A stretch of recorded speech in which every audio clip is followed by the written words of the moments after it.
should be, that's how we also should be motivated. That's how a real trainer should be. It's not that only the first few people will sit and enjoy. Please come somebody forward means somebody will voluntarily come here. Others will sit back and enjoy. ഇതൊന്നും എന്നെ കൊണ്ട് പറ്റുന്ന പണിയൊന്നുമല്ല. നിങ്ങൾ എന്ത് കുറച്ച് വേണമെങ്കിലും കാണിച്ചോ. ഞാൻ ഇവിടുന്ന് എനിക്കത്തില്ല, എനിക്ക് ഇത്രയൊക്കെ പറ്റത്തുള്ളൂ എന്നുള്ള രീതിയിൽ ഇരിക്കുന്ന കുറച്ച് ആറ്റിറ്റ്യൂഡുള്ള ടീച്ചേഴ്സ് ഉണ്ട്. She broke everything. കളിപ്പിക്കാത്തവരെ കൊണ്ട് കളിപ്പിച്ചു പറ്റില്ല പറ്റില്ല പറ്റില്ല. മാമിനാകെ ഒരു കാര്യം മാത്രമേ പറയാനുള്ളൂ. എന്റെ ക്ലാസ്സിൽ ഉറങ്ങാൻ പറ്റത്തില്ല, എന്റെ ക്ലാസ്സിൽ ഡാൻസ് കളിക്കാതെ പറ്റത്തില്ല. ചെയ്തു ചെയ്തു ചെയ്തു, ഞാൻ സമ്മതിക്കത്തില്ല.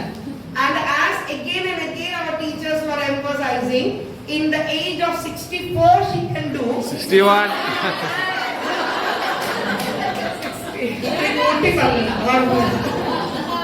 Why I asked you to dance? Only because of you people only. Some are sleeping.